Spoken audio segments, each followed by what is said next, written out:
Israeli Prime Minister Benjamin Netanyahu called on Hamas to surrender now, calling it the beginning of the end of the militant group's existence. While Hamas has warned there will be no return of hostages without negotiations. Seung-jae has more.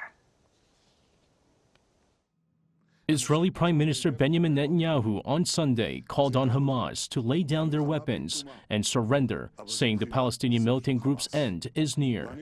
In the statement, Netanyahu said dozens of Hamas militants have surrendered over the past few days.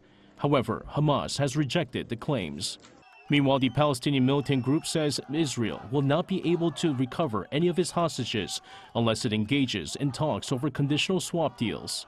A spokesperson for the al-Qassam Brigades said in a statement broadcast by Al Jazeera's television on Sunday that Israel will not be able to recover the captives by force, adding there had been a failed attempt by the Israeli military to free one of them. He also noted that Hamas fighters had partially or fully destroyed 180 Israeli personnel carriers, tanks, and bulldozers in the 10 days since fighting began after a brief 7-day ceasefire. The Israeli Prime Minister and Russian President Vladimir Putin spoke over the phone for nearly an hour on Sunday, with the Israeli leader reportedly expressing dissatisfaction with Moscow's stance in the armed conflict. Russia has regularly criticized Israel, including at the UN Security Council, while also hosting a Hamas delegation in late October for meetings. According to Russia's TASS news agency, Putin told Netanyahu that Moscow rejects terrorism but cannot support the dire situation of people in Gaza.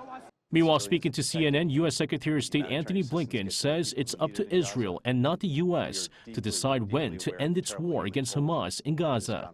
The comments come as reports of Washington pressing on Israel to wrap up operations by the end of the year.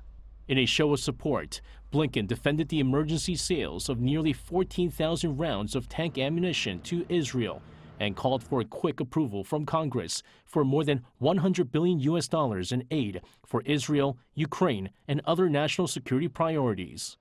Seung-jae, Arirang News.